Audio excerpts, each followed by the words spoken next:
अच्छे होंगे। आज जो क्लास आपका होने वाला है वो RS अग्रवाल बुक के सिंपल इंटरेस्ट का सॉल्यूशन होने वाला है, पार्ट बी का। पार्ट ए का नहीं, हम पार्ट बी का सॉल्यूशन करवाने वाले। RS अग्रवाल बुक के सिंपल इंटरेस्ट चैप्टर के पार्ट बी का सॉल्यूशन करवाने वाले, जिसके अंतर्गत हम लोग आज सीखेंगे, बहुत ही औसम तरीका सीखेंगे। और आज का सवाल देखिए, आज का क्लास करने से पहले आपके पास सिंपल इंटरेस्ट का फंडामेंटल नॉलेज जरूर होना चाहिए, क्योंकि ये पार्ट बी का पढ़ने का मतलब है कि पार्ट ए आपको आता है या फिर आपको सिंपल इंटरेस्ट कुछ ना कुछ आप पढ़ चुके हैं, इसका फंडामेंटल कॉन्सेप्ट आपको पता होना चाहिए, तभी आप हमारी बात को आप अच्छी तरह से समझ पाएंगे। और अगर नहीं भी है तो थोड़ा प्रयास कीजिएगा समझने का, हम पूरी बात को थोड़ा क्लियर करके बताने का प्रयास करेंगे। बहुत ही औसम तरीका आज आपको बताने वाले हैं सिंपल इंटरेस्ट में। अगर आप इसको पकड़ लेना तो बड़े से बड़े सवाल को भी आप बहुत ही कम समय सॉल्व कर देंगे, इसका पूरा विश्वास रखिएगा। तो हमारी बात को समझिएगा, और जो भी सवाल है पार्ट बी में आज सवाल का उसका सलूशन हम आपको बेस्ट तरीका से करवाने वाले हैं, और नए नए कॉन्सेप्ट आज आप सीखेंगे, पूरा विश्वास रखिएगा। चाहे किस्त का सवाल हो, चाहे इंस्टॉलमेंट वाला हो, या फिर नगद पेमेंट करके इंस्टॉलमेंट बांट कर अलग अलग इंस्टॉलमेंट करना हो, बहुत तरह के सवाल आज हम लोग सीखेंगे। बस बहुत, और मेथड तो बहुत ही औसम आज होने वाला है, इसलिए उम्मीद करते हैं आप लोग क्लास को नियमित करेंगे और आज का क्लास को आप बहुत ध्यानपूर्वक समझने का प्रयास करेंगे। तो शुरुआत करते हैं आज के क्लास को सिंपल इंटरेस्ट चैप्टर के पार्ट बी का सलूशन क्वेश्चन नंबर 1 से। चैप्टर को शुरू से पहले हम आपको कुछ बात बता दें, अगर नहीं कॉन्सेप्ट पता हो तो हल्का सा कॉन्सेप्ट 5 मिनट का देंगे तो समझ लीजिएगा आप लोग। कोई भी धन किसी को दिए या किसी से हम ऋण के रूप में लिए वो मूलधन कहलाता है। मान लिए मूलधन किसी 100 रुपया लिए और 1 साल के समय पर लिए, 1 वर्ष के समय पे लिए, और मान लेते हैं हम ब्याज उसको कितना दिए, 10 रुपए का हम ब्याज दिए। समझे, छोटी बात समझा रहे हैं। 100 रुपया किसी से कर्ज लिए थे, 1 साल के लिए हम कर्ज लिए और SI के रूप में उसको हम 10 रुपया अगर दिए, तो आप हमें ये बताइए 1 साल के बाद उसको कितना हम देंगे। 100 रुपया जो हम लिए थे वो तो देना ही है, एक्स्ट्रा जो ब्याज 10 रुपए का ब्याज बना है वो भी उसको हम देंगे। इसका मतलब है उसको सब मिला के 1 साल के अंत में कितना दिए हम, 110 दिए। यही आपका क्या हुआ, मूलधन हुआ। इसका मतलब है कि मूलधन जो होता है वो क्या होता है, मूलधन और साथ में मिला हुआ ब्याज, मतलब मूलधन बराबर हो गया आपका मूलधन प्लस ब्याज। याद रखिएगा आप लोग इसको, मूलधन बराबर होता है मूलधन प्लस ब्याज। तो 100 रुपया आप कर्ज लिए या किसी को कर्ज दिए, 10 रुपए का आपको ब्याज मिला, तो सब मिला के 1 साल के लास्ट में कितना मिलेगा, 110 का मिलेगा। यही है 100 रुपया पर 1 साल में मिलने वाला ब्याज। 1 साल में मिलने वाला ब्याज कितना, 10 है।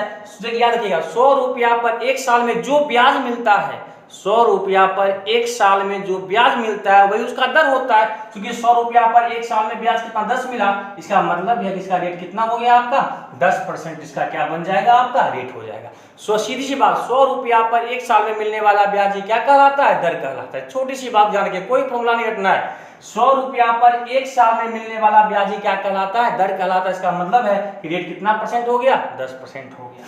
अब बताइए, अगर समय 2 साल 3 वर्ष का दिया हुआ है, कॉन्सेप्ट समझा रहे हैं, 3 वर्ष का दिया हुआ है और रेट आपको 5% अगर दिया हुआ है, तो आप खुद बताइएगा कि सब मिला के ब्याज कितना परसेंट आपका हो जाएगा।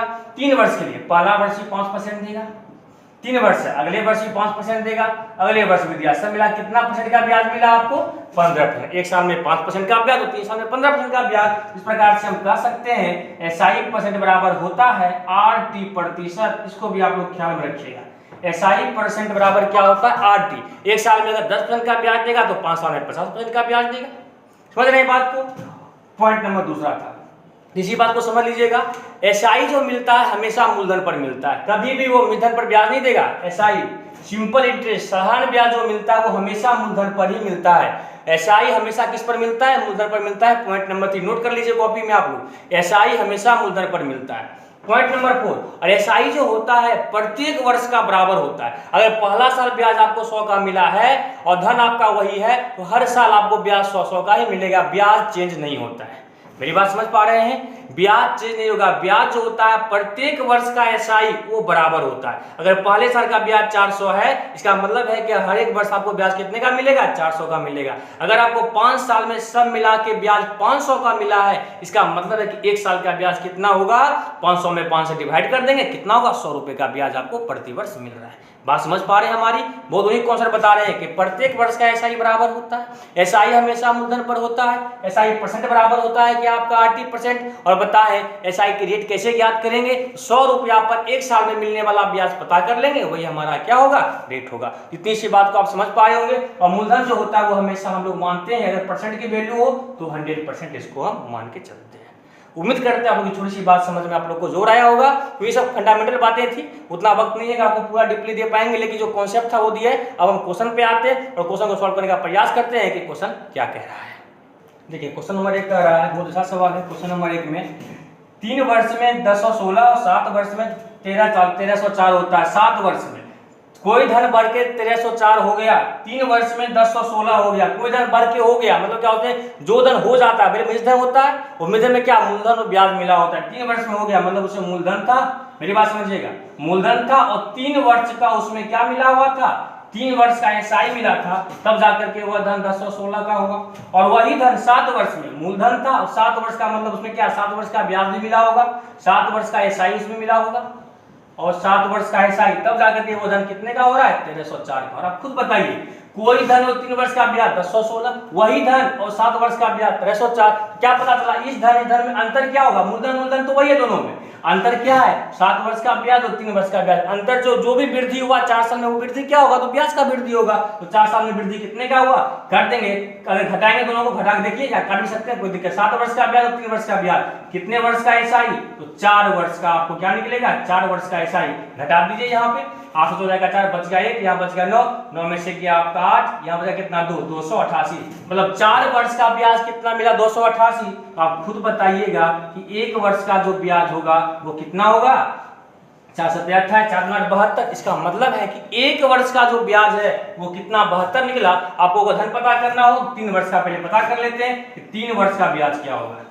3 वर्ष का जो एसआई होगा, 1 वर्ष का इतना, 3 वर्ष का 3 6 7 21 216, मतलब ये हुआ कि 3 वर्ष का एसआई 216 था और 3 वर्ष में धन 1016 हो गया। इसका मतलब मूलधन क्या हो गया, 1016 रुपया हो गया बढ़ के, जिसमें क्या है 3 वर्ष में, इस 1016 में 3 वर्ष का ब्याज छिपा हुआ है कितना, 216 का। इसमें 216 अगर हम माइनस कर देते हैं, आप खुद बताइए, इसका मतलब है वो धन कितने का था, 800 रुपए का वो धन था, मतलब मूलधन कितने का था, मूलधन आपका 800 का हो गया। यह आपका पहला उत्तर है। दूसरा पूछा है रेट क्या है, रेट के लिए आपको समझाएं कि 100 रुपया पर 1 साल में मिलने वाला धन ये क्या कहलाता है, ब्याज दर कहलाता है, रेट कहलाता है। देखिए यहाँ 800 रुपया पर धन 800 का था, 800 पर 1 साल में ब्याज कितने का मिला है, 72 का ब्याज मिला है।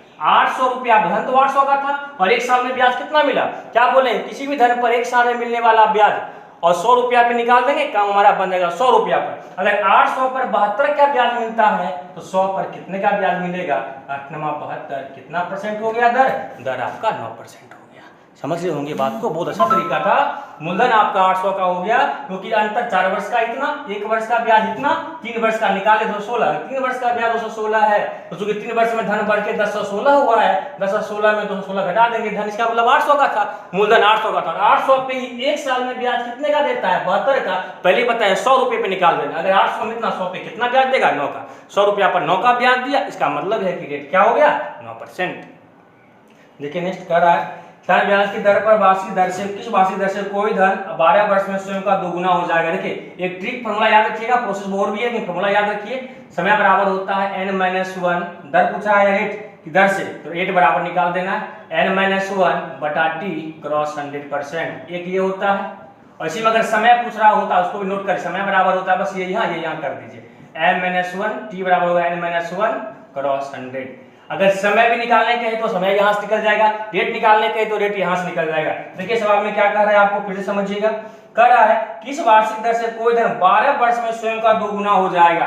किस वार्षिक दर से स्वयं का दोगुना, 2 माइनस से कितने वर्ष में, समय बराबर 12 वर्ष में, गुना 100, 4 दिया 12, 4 से 25, 2 में से गया 1, इसका मतलब कितना हो गया, 25/3, मतलब कितना परसेंट, 8.1/3%, मतलब 8.1/3% ब्याज से कोई धन 12 वर्ष में स्वयं का कितना गुना होगा, 2 गुना, n-1 n गुना हो जाएगा। 2 फॉर्मूला होता है, रेट निकालने के है तो ये, समय निकालने के है तो ये, और भी तरीका है लेकिन आप इसको याद रखिए। और जब फंडामेंटल क्लास आपका हम पूरा लेकर के आएंगे फाउंडेशन कोर्स के साथ, तब आपको बहुत ही औसम तरीका से बताएंगे कि और भी क्या विकल्प हो सकता है, लेकिन यहाँ पे इसको याद रखिए, ज्यादा अच्छा बात है। ठीक है, रेट बराबर क्या हो गया, n-1/t क्रॉस 100, n का मान 2 गुना था, समय बराबर 12 था, सॉल्व करके निकाले 8.1/3%। देखिए नेक्स्ट क्वेश्चन दूसरा सवाल है, कह रहा है 2 वर्ष 4 माह में 6% वार्षिक दर से कोई धन बढ़ करके 4047 हो जाता है। कोई धन जो है 2 वर्ष 4 माह में 6% वार्षिक ब्याज की दर से बढ़ करके 4047 हो गया, तो वह धन क्या है। आप हमें ये बताइए कि 2 वर्ष 4 माह, हमें ब्याज कितना मिला ये पता कर लेते हैं। ध्यान दीजिएगा, 2 वर्ष, अगर एक साल में 6%, 2 साल में 6%, पहले साल में 6%, अगले साल भी, और फिर क्या 2 साल में 12% तो हमें मिल गया। अब 4 माह भी चाहिए ना, 4 माह मतलब क्या, वर्ष कितना, 12 माह बराबर 1 वर्ष, तो 4 माह मतलब कितना हो गया। आप डायरेक्ट इसको 3 से भाग करके भी कर सकते थे, क्योंकि 12 माह में आपको 6% मिलता है, 1 माह में 6/12%, 4 माह में कितना परसेंट मिलेगा ये लिखने के लिए बता रहे, इतना लिखना नहीं चाहिए। सीधे कितना हो जाएगा, 2%। मतलब क्या है, समय हो गया तिहाई, दर भी होगा तिहाई, तिहाई मतलब 3 से भाग करेंगे कितना परसेंट, अगले 4 माह में ब्याज कितना मिलेगा, 2% का ब्याज मिलेगा। 6 से 12 2 कितना हो गया, 14%। इसका मतलब है वो धन जो है, मेरी बात समझिएगा, वो धन जो है उस पर ब्याज कितना मिला, 2 वर्ष 4 माह में ब्याज कितना परसेंट, 14% का आपको ब्याज मिला। और हम जानते हैं मूलधन हमेशा 100% होता है, 14% ब्याज है, इसका मतलब धन बढ़ के कितना हो गया, 114%। यही 114% आपका कितना दिया हुआ है, 40 47। बात समझ पा रहे हैं, क्योंकि 2 वर्ष 4 माह का ब्याज, 2 वर्ष का ब्याज कितना होगा, 6% की दर से, 2 साल का ब्याज 12%, 6% पहले साल भी, 6% अगले साल भी, और 4 माह में कितना परसेंट, 4 माह मतलब वर्ष हो गया तिहाई, 1 साल 12 महीना मतलब 3/3 हो गया, समय तिहाई तो दर भी तिहाई, 3 से भाग करेंगे 2% हो जाएगा। और समझने के लिए यहाँ पे आपको नोट कर दिए, ये 14% आपका इतना हो गया, 1% कितना होगा, 40 47/114। निकालना है हमें धन, निकाल क्या देंगे, 100%, 40 47/114 गुना क्या करना होगा आपको, 100 करना पड़ेगा। बस समझ पा रहे हैं। अब आप इसको सॉल्व करके निकालिए, देखिए क्या आता है सॉल्व करके, ये कितने है, सॉल्व करके सॉल्व कर देंगे इसको, सॉल्व करके आएगा 35-50 रुपया। सॉल्व कर लीजिए आप लोग, सॉल्व करके कितना आएगा, 35-50, 2 से काट दीजिएगा, काट के 25 फिर कट जाएगा आपका पूरा का पूरा कट जाएगा, ऐसा कितना आएगा, 35-50 रुपया। तो सॉल्व कर लीजिएगा, सॉल्व करके कितना आएगा, 35-50, कोई दम नहीं सवाल में, सीधा 2 वर्ष 4 माह, मतलब 2 वर्ष तो पूरा का पूरा मिलेगा, 6% से 2 साल का ब्याज 12% तो मिलेगा ही, और 4 माह एक्स्ट्रा है, 4 माह मतलब क्या, 12 महीना में 6%, 4 महीना में कितना परसेंट, 2%, सब मिला के ब्याज 14% का हो गया। और चूंकि धन 100%, 14% ब्याज, धन भर के 114%, यही 114% आपका इतना है, इतना 100% पूछा गया, 100% सॉल्व करके निकाले कितना आया, 35-50 रुपया। उम्मीद करते हैं आपको समझ में आया होगा। आगे बढ़े, देखिए नेक्स्ट सवाल, दूसरा क्वेश्चन है, क्वेश्चन नंबर 4, क्या कह रहे हैं, सामान्य ब्याज दर से 2 वर्ष का मूलधन, क्वेश्चन नंबर 4, 2 वर्ष का मूलधन, तो मूलधन प्लस 2 वर्ष का एसआई लगा देंगे, 2 वर्ष का मूलधन वो कितना दिया हुआ है आपको, 2 वर्ष का मूलधन दिया हुआ है 756, और 3.5 वर्ष का मतलब मूलधन और 3.1/2 वर्ष का ब्याज, यही ना है, ये दोनों को मिला देंगे तब धन कितना बनता है, 873। बहुत अच्छा सवाल है।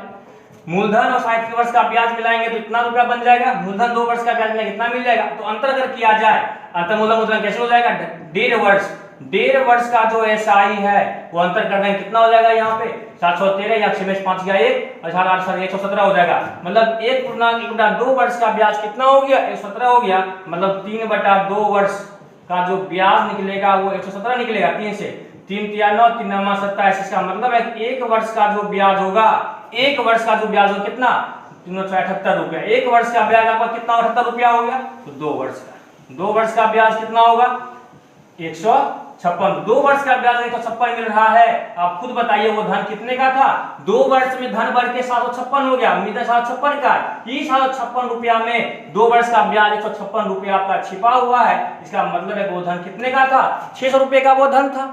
लेकिन हमें पूछ क्या रहा है सवाल में शायद रेट पूछा गया है, ध्यान से देखिए क्वेश्चन को, तो पूछा गया है बताएं वो दर क्या है, तो बताएं कि वो दर, रेट क्या करेंगे, रेट निकालें, क्या बताएं, 600 रुपया पर 1 साल में ब्याज मिलता है 78 का, 600 रुपया पर मूलधन 600 था, एक वर्ष में 78 का ब्याज, 600 रुपया 78 का ब्याज, पहले बताएं 100 रुपया पे कितने का ब्याज, 6 का 6 से 18 कितना परसेंट हो जाएगा, 13%। इसका मतलब है कि ब्याज कितना मिला, 13% का ब्याज मिला, कोई दम नहीं सवाल में।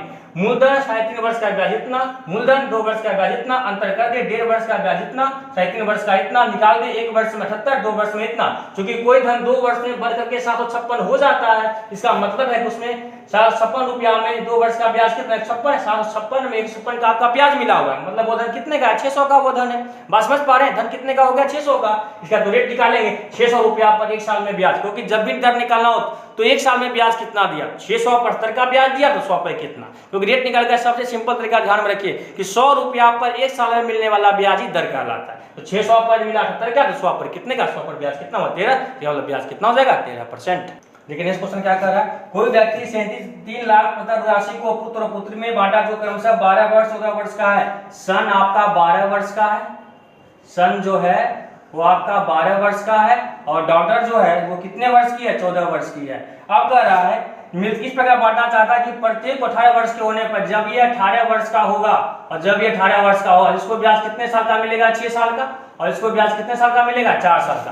क्योंकि जब ये 18 साल की होगी 4 वर्ष के बाद ही हो जाएगी, और ये भी 12 वर्ष है, जब ये 18 साल का होगा 6 वर्ष के बाद होगा, मतलब इसको ब्याज 4 वर्ष का मिलेगा, इसको 6 वर्ष का ब्याज मिलेगा। तो क्या कर रहा है सवाल में, ध्यान से देखिएगा, 5% की दर से। आप खुद बताइए, सन का धन जो भी सन का धन था वो 6% से ब्याज मिलेगा। एक साल में अगर ब्याज मिलेगा 5% से, 5% दर पे दिया गया, एक साल में 5% का ब्याज मिलेगा, तो 6 साल में इसको कितने का ब्याज मिलेगा, 6 30% का ब्याज मिलेगा। एक साल में अगर 5% का ब्याज मिलता है तो 6 साल में 30% का, मतलब इसका धन भर करके कितना हो जाएगा, 130%। और देखिए डॉटर जो भी धन है इसका रखा हुआ, उसको 4 साल ब्याज मिलेगा 5% से, 5 साल में इसको ब्याज कितना मिलेगा, 20% का। अगर 20% का ब्याज मिल रहा है, डॉटर का धन भर के कितना होगा, 120। 100 रुपया अगर रखा गया होगा, 20 रुपया ब्याज मिलेगा 5 साल में, 120 हो जाएगा। किसका 120, डॉटर का जो धन था उसका 120%। अब बस आपको कुछ नहीं करना है, परसेंटेज कैंसिल आउट हो जाएगा, तो सन बटा डॉटर बराबर हो जाएगा 12/13। मतलब सन के नाम पे 12 रखा गया, डॉटर के नाम पे 13, एक सब मिला के 12/13 कितना हो गया आपका, 25। मतलब सन के नाम पे 12 रुपया रखा गया, डॉक्टर के नाम पे 13 रखा गया, दोनों मिला के कितना हो गया, 25। यही 25 जो है वो कुल कितना धन रखा गया था, 375 पे कितना जीरो है, डबल जीरो। 375 पे देखिए कितना जीरो है, ट्रिपल जीरो है, ट्रिपल जीरो। आप काट दीजिए इसको 25 से, पैसे का 25 बच गया 12, 25 पर 125 पे कितना जीरो, 3 जीरो। निकालना किसका राशि है, प्रत्येक का। 12 भी निकाल दीजिए, एक का वैल्यू हो जाएगा 15,000, तो 12 भी निकालिए और 13 भी निकालिए, ये हो जाएगा 1,80,000 और ये हो जाएगा आपका 1,95,000। मतलब सन के नाम पे रखा गया रुपया कितना हो गया, 1,80,000 और डॉटर के नाम पे रखा गया रुपया कितना हो गया, 1,95,000। तो उम्मीद करते हैं कि आप लोगों को बात समझ में आया होगा कि सन अभी 12 साल की है, डॉटर 14 साल का है। जब ये 18 साल का होगा तो 6 वर्ष का समय लेगा, ये 18 साल का होगा 4 वर्ष का समय लेगा, और ब्याज 5% से ब्याज मिला, इसको 4 वर्ष का ब्याज मिलेगा, इसको 6 वर्ष का ब्याज मिलेगा। 4 वर्ष के 5% की दर से 4 वर्ष का ब्याज कितना, 20%, इसको 5% की दर से 6 वर्ष का ब्याज कितना, 30% मिलेगा। जो भी धन था 30% ब्याज मिला, धन पर कितना, मूलधन में हमेशा ऐड कर देंगे, 130% हो जाएगा इसका धन बढ़ के, इसका धन 120% हो जाएगा। लेकिन जो दोनों बढ़ के होता है, क्या बोला, बराबर मिलता है, जितना धन इसको मिलेगा उतना ही धन इसको मिलेगा, दोनों आपस में बराबर है। सॉल्व करके निकाल लिए उत्तर आपका आगे। बहुत औसम सवाल था, ठीक है, आगे बढ़ते हैं। देखिए नेक्स्ट सवाल क्या कह रहा है, 28,740 रुपया को 3 भाग इस प्रकार बांटा गया कि 12% के दर से साधारण ब्याज पर कम से 1 वर्ष 2 वर्ष हमेशा बराबर हो। मान लिया पहला भाग x था, दूसरा भाग y था, तीसरा भाग z था। पहले भाग पर 1 वर्ष के लिए दिया गया है और ब्याज दर है 12%, धन बढ़ के कितना होगा, 112%, ये हो जाएगा। दूसरे को 2 वर्ष के लिए दिया गया, 12% से 2 साल का ब्याज 24%, ये धन बढ़ के कितना हो जाएगा, 124% हो जाएगा। और ये धन जो है आपका ये बढ़ के कितना, 3 वर्ष के लिए 22 ये कितना हो जाएगा, 136% हो जाएगा। अब इसका धन जो बढ़ के हुआ, ये जो हुआ, तीनों आपस में धन क्या है, आपस में बराबर है, तो कट रहा है, काट दिए। देखिए कहीं से कट रहा है, 2 5 10, 2 छक्का 12, 2 5 10 और कितना 12 दूना 2 छक्का 12 और हो जाएगा कितना, 2 दूना 4 62, 2 से काटिए, 2 छक्का 12, 2 बटे 16। अभी कहीं से कट रहा है, 4 से कटेगा क्या, 2 से भी कट रहा है, 2 से 28 दूना 56, 2 से कितना होगा, 1 दूना 62 और 2 से कितना होगा, 2 3 6, 2 4 8 34। इसका मतलब हो गया 28x बराबर 31y बराबर 34z। तो x अनुपात y अनुपात z बराबर कितना होगा, 1/28, 1/31 और 1/34। आपको पता होगा ये सब चीजों का, ax बराबर by बराबर cz अगर होता है तो a अनुपात b अनुपात c बराबर होता है 1/x 1/y 1/z। जो गुना है बटा होता है, वो बटा होता तो ऊपर होता, गुना वाला बटा में आता है, बटा वाला गुना में आता है। ये सब आप पता होगा आप लोगों को, रेशियो का फंडामेंटल कॉन्सेप्ट है।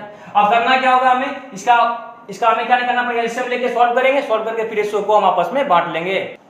चलिए बनाएंगे इसको, कितना आया 1/28, 1/31, 1/34। तो इसका एलसीएम लेंगे, परेशानी होगा, जानते होंगे आप लोग, इसको लेना है, ये टर्म ये भी यहाँ पे आएगा, ये आपका यहाँ पे आएगा, ये दोनों यहाँ पे आता है, उतना दिमाग मत लगाइए, इसको यहाँ पे लाएंगे। तो जब सॉल्व करेंगे ना आप लोग, इसको कर सकते हैं, कोई बड़ी बात नहीं, कर लेंगे। तो रेशियो निकल जाएगा हमारा 527 अनुपात 476 अनुपात 434 का, ठीक है।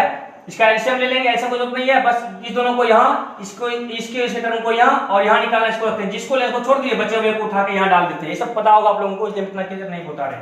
इसका फ्रैक्शन में था, इसको होल नंबर में चेंज किया, मतलब ये हुआ x का धन 527 है, y का धन 476 होगा, z का धन 419 हो गया। सब मिला के धन देखिए कितना हो गया, 6 4 10, 10 17 का 7, बच गया 1, 3 1 4, 7 4 11, 11 2 13 का 3, बच गया 1, 4 4 4 4 8, 8 8 5 13 1 14, कितना होगा 14 34। यही धन जो है कुल मिला के यही 14 34 आपको कितना दिया हुआ है, ध्यान से देखिएगा, ये 14 34 जो कुल धन दिया हुआ है वो आपका कितने का दिया हुआ है,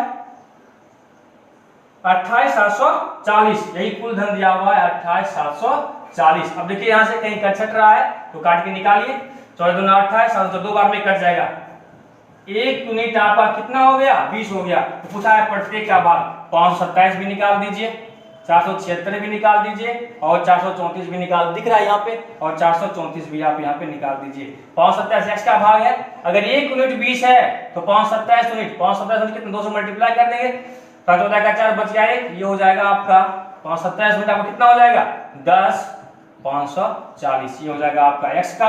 y का भाग 476, ये सॉल्व करेंगे इसको, 6 दूना 12, ये हो जाएगा 95 20, और z का भाग 434 निकालना है आपको, z का भाग 434 निकालना है, 4 दूना 8, ये हो जाएगा 80 रुपया, 4 दूना 8 सॉरी 86 हो जाएगा, 4 दूना 8, 3 से 4 दूना 86 रुपया, तीनों का भाग हम यहाँ से क्या किए निकाल। बहुत अच्छा सवाल था ये, ठीक है, कोई बड़ी बात नहीं है इसमें, बस एक थोड़ा कनिष्ठ क्यों लगा होगा इसके कारण से कि अब डिजिट है, डिजिट तो आपके ऊपर डिपेंड कर रहा है, इसको निकालना है, ये दोनों को उठा के यहाँ, इसको उठा के यहाँ, और ये निकालना है, जिसको निकाल को छोड़ दीजिए, बच्चे को गुना कर दीजिए, जब इसको सॉल्व करेंगे तो हमें रेशियो ये मिलेगा, इसी को योग जोड़ेंगे 1437 आया, ये 1437 कुल धन जो है वही कितना दिया 28740 है, एक यूनिट आपका 20 हो गया, तो एक यूनिट 20 है, 527 यूनिट कितना होगा 1050, 476 कितना होगा 95 20, 434 कितना हो जाएगा 86 80। इस प्रकार से आपको क्वेश्चन को सॉल्व करना था, बहुत ही औसम क्वेश्चन था ये, और बहुत अच्छा तरीका भी था बनाने का। उम्मीद करते हैं आपको सवाल समझ में आया होगा। आगे बढ़ते हैं, देखिए नेक्स्ट सवाल बहुत अच्छा सवाल है।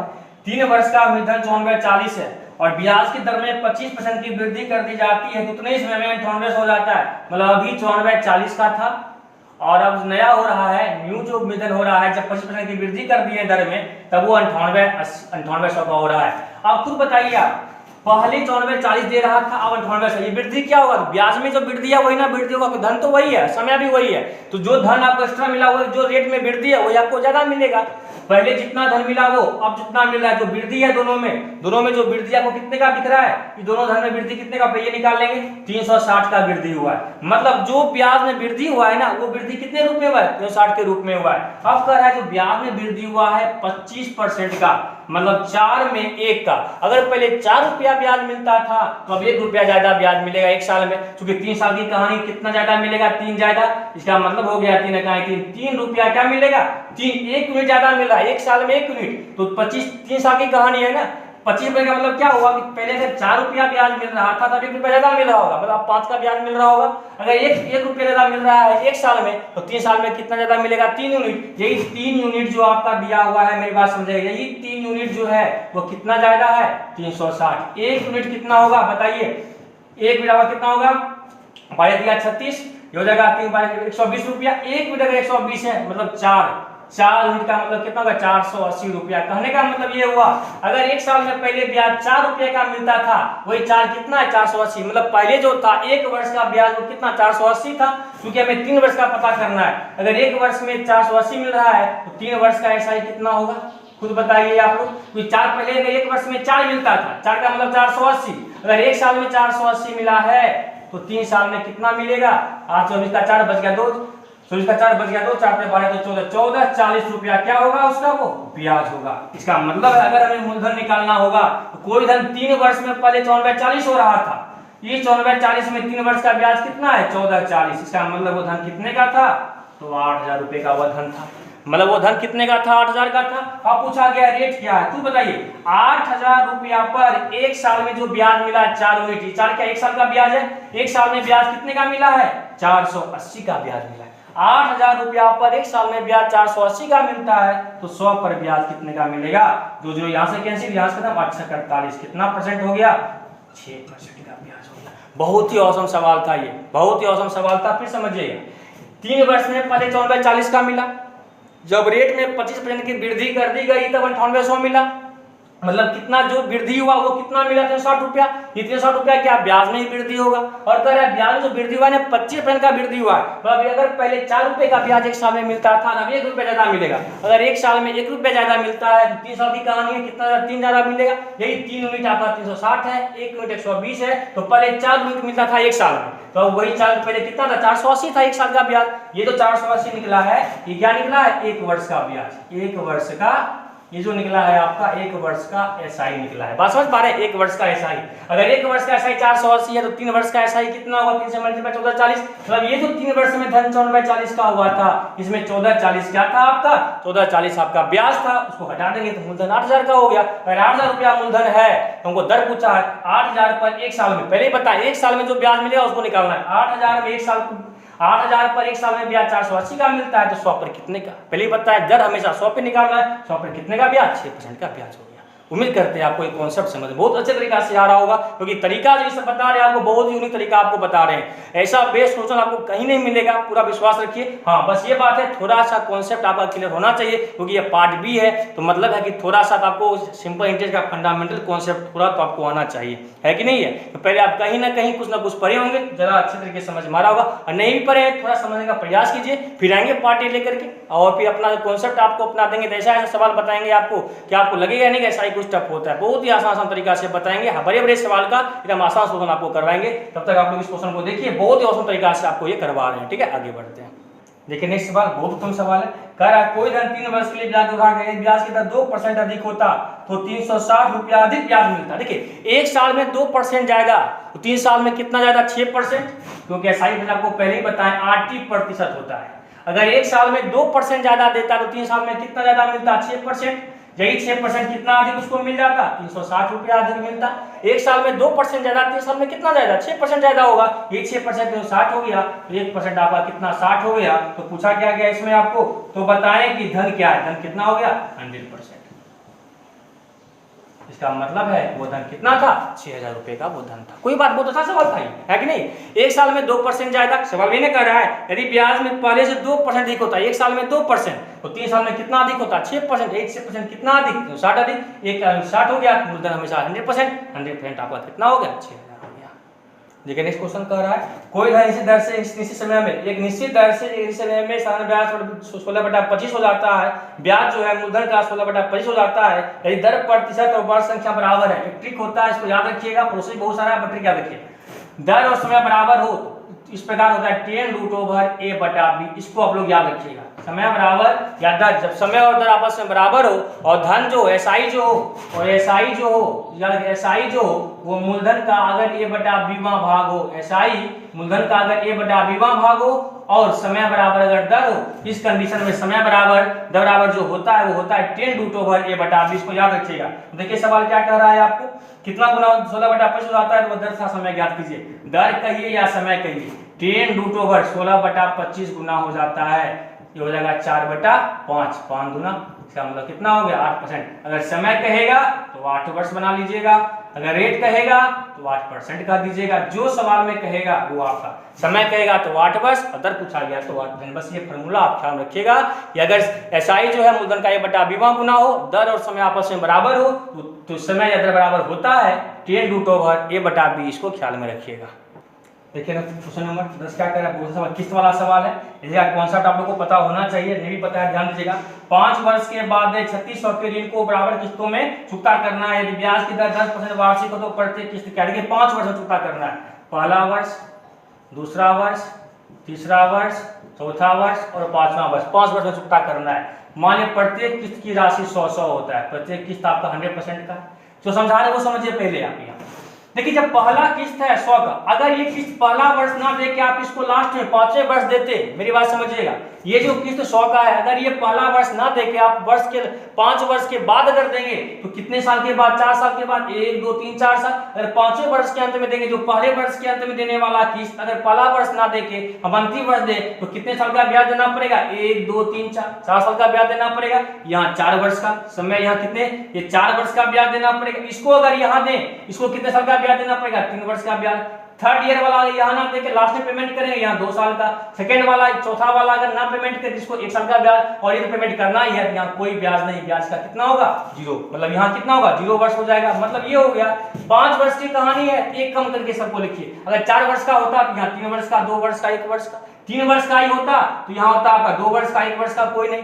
क्योंकि अगर हम पहले किस्त को पहला वर्ष ना देके लास्ट ईयर अगर पेमेंट करेंगे तो इस 100 पे हमें किस्त कितने साल देना पड़ेगा, पहला इंटरेस्ट यहाँ 4 साल का ब्याज के साथ में यहाँ देना पड़ेगा। अगर 100 रुपया को अभी ना दे करके अगर हमें 5 वर्ष के अंत में दे करते हैं तो हमको क्या करना पड़ेगा, 100 रुपया पे 4 वर्ष का इंटरेस्ट। इसको यहाँ ना जमा करेंगे, यहाँ करेंगे तो 3 साल का इंटरेस्ट, इसको यहाँ ना करके यहाँ करेंगे 2 साल का इंटरेस्ट। हमेशा 1 वर्ष क्या करना है, पीछे करना है। मतलब इस पे 4 साल का ब्याज, इस पे 3 साल का ब्याज, इस पे 2 साल का और इस पे 1 साल का ब्याज मिलता है। तो सवाल में क्या कह रहा है, रेट जो है कितना परसेंटेज दर से, 10% से। सोचिए आप यहाँ किस्त इसका 100 का था, 4 वर्ष का समय लेगा क्योंकि ये पहला साल का, अगर लास्ट में अंत में अगर पे करते 4 साल का ब्याज देते, 1 साल में कितने % का ब्याज देना पड़ रहा है, 10% का। तो 4 साल में ब्याज कितने का देना पड़ता, 10 का 40, 100 रुपया तो देना ही पड़ता, 40% हमें क्या देना पड़ता, एक्स्ट्रा देना पड़ता। इस प्रकार इसको हम कह सकते हैं कुल धन कितना देना पड़ेगा।